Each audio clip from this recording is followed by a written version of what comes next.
నమస్తే welcome to my channel Lakshmi Ramana recipes. ఈరోజు మనం చాలా క్విక్గా టేస్టీగా మార్నింగ్ బ్రేక్ఫాస్ట్గా కానీ లేదు ఈవినింగ్ స్నాక్గా కానీ చేసుకుని ఒక టేస్టీ రెసిపీని ప్రిపేర్ చేసేసుకుందామండి। అదేంటంటే బొరుగులతో ఉప్మా అండి। ఒక 5 నిమిషాల్లో ఈ బొరుగుల ఉప్మాని మనం టేస్టీగా ప్రిపేర్ చేసేసుకోవచ్చండి। ఒక్కొక్కసారి పిల్లలు స్కూల్ నుంచి వచ్చిన వెంటనే స్నాక్గా అలా చేసి పెట్టచ్చు అన్నమాట। కాబట్టి ఎలా తయారు చేసుకోవాలో చూసేద్దాము। ఇక్కడ నేను ఒక 100 గ్రాముల ఉప్పు బొరుగులు తీసుకున్నానండి। కావాలంటే కొద్దిగా అన్సాల్టెడ్ బొరుగులు కూడా ఉంటాయి, వాటితో కూడా చేసుకోవచ్చు। ఇప్పుడు ఒక పెద్ద ఈ మిక్సింగ్ బౌల్లో ఈ బొరుగుల్ని వేసేసుకోవాలండి। ఇంకా నీళ్లు తీసేసుకొని ఈ బొరుగులు మునిగే వరకు నీళ్లు వేసేసుకోవాలి। జస్ట్ ఇవంతా కూడా ఒకసారి ఇలా వాటర్లో మునిగేటట్టు మనం కలుపుకోవాలండి। బొరుగుల్ని మనం ఎక్కువసేపు నానబెట్టకూడదు, ఎక్కువసేపు నానబెట్టామంటే బొరుగుల ఉప్మా అనేది మనకు ముద్దగా వస్తుందండి, టేస్ట్ అనేది ఉండదు। జస్ట్ ఈ బొరుగుల్ని ఒకసారి ఈ విధంగా జీలకరించినట్టు కలిపేసేసుకుంటే సరిపోతుందండి। ఇప్పుడు ఒక స్ట్రైనర్ తీసేసుకొని ఈ బొరుగుల్ని లైట్గా అలా వాటర్ని పిండేసేసుకొని, ఎక్కువ పిండకూడదండి, ఎక్కువ పిండామంటే మళ్ళీ మనకు బొరుగులు అనేది నలిగిపోతాయన్నమాట। సో కొద్దిగా అలా అనేసి ఈ స్ట్రైనర్లో వేసేసుకోవాలండి। మనం ఎక్కువసేపు నానబెట్టామంటే ఆ నీళ్ళంతా పీల్చుకొని బొరుగులు మెత్తగా అయిపోతాయండి।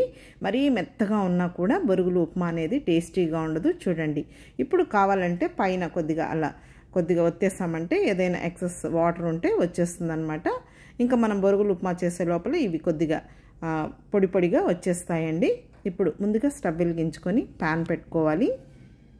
ఇందులో ఒక 3 టేబుల్ స్పూన్ల నూనె వేసుకోవాలి। నూనె వేడెక్కిన తర్వాత 1/2 టీ స్పూన్ ఆవాలు, 1 టీ స్పూన్ మినప్పప్పు, 1 టేబుల్ స్పూన్ పచ్చిశనగపప్పు। కొద్దిగా పచ్చిశనగపప్పు ఎక్కువగా వేసుకుంటే బాగుంటుంది। అలాగే ఒక 1/2 టీ స్పూన్ జీలకర్ర వేసుకోవాలి। కొద్దిగా పోపు దినుసులు అనేది ఎక్కువగా ఉంటే మనకు ఈ బొరుగుల ఉప్మా తినేటప్పుడు పంటికి తగులుతూ బాగుంటుందండి। ఇప్పుడు మీడియం ఫ్లేమ్లో ఈ పోపు దినుసుల్ని మంచి కలర్ వచ్చే వరకు ఫ్రై చేసుకోవాలి। వేగిన తర్వాత ఒక 4 పచ్చిమిరపకాయల్ని చిన్న ముక్కలుగా కట్ చేసుకొని, అలాగే ఒక 2 పెద్ద ఉల్లిపాయల్ని చిన్న ముక్కలుగా కట్ చేసి వేసుకోవాలి। కొద్దిగా పచ్చిమిర్చి ఉల్లిపాయ ఉంటే టేస్టీగా ఉంటుందండి। అయితే ఈ ఉల్లిపాయ ముక్కల్ని పచ్చిమిర్చి ముక్కల్ని మరీ ఓవర్గా ఫ్రై చేయకూడదు। బొరుగుల ఉప్మాలో మనకు కొద్దిగా క్రంచీగా ఉంటేనే టేస్ట్ అనేది బాగుంటుందండి। చూడండి, ఒక 2 నిమిషాలు ఇలా కలుపుకుంటూ ఫ్రై చేసుకోవాలి। ఇప్పుడు వేగిన తర్వాత కొద్దిగా కరివేపాకు కూడా వేసేసుకొని జస్ట్ ఒకసారి అలా మిక్స్ చేసేసుకోవాలండి।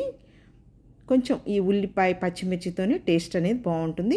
ఇప్పుడు ఇందులో ఒక 2 మీడియం సైజులో ఉన్న టమాటోల్ని కొద్దిగా చిన్న ముక్కలుగా కట్ చేసి వేసుకోవాలండి। ఈ బొరుగుల ఉప్మాని ఉగ్గాని అని కూడా అంటారండి। ఇది రాయలసీమ స్పెషల్ అన్నమాట, ఎక్కువగా చేస్తూ ఉంటారు। టమాటో లేకుండా కూడా చేసుకోవచ్చండి, అంటే టమాటో లేనప్పుడు కొద్దిగా నిమ్మరసం పిండుకోవాలి, లేదు నిమ్మరసం లేకుండా ఈ విధంగా టమాటో ముక్కలతో చేసేసుకుంటే సరిపోతుందండి। ఇప్పుడు మరీ ఎక్కువ ఓవర్గా ఫ్రై అవ్వకూడదండి। ఇప్పుడు లైట్గా ఫ్రై అయిన తర్వాత ఇందులో ఒక 1/2 టీ స్పూన్ పసుపు పొడి, కొద్దిగా సాల్ట్ వేసుకోవాలి। ఆల్రెడీ ఇవి సాల్ట్ బొరుగులు కాబట్టి కొద్దిగా చూసి సాల్ట్ అనేది వేసుకోవాలండి, ఎక్కువ వేసామంటే మళ్ళీ ఎక్కువైపోతుంది అన్నమాట। దీనికి కాంబినేషన్గా రాయలసీమలో ఒక్కొక్కసారి బొరుగుల ఉప్మా అంటే ఉగ్గాని అని కూడా అంటారండి।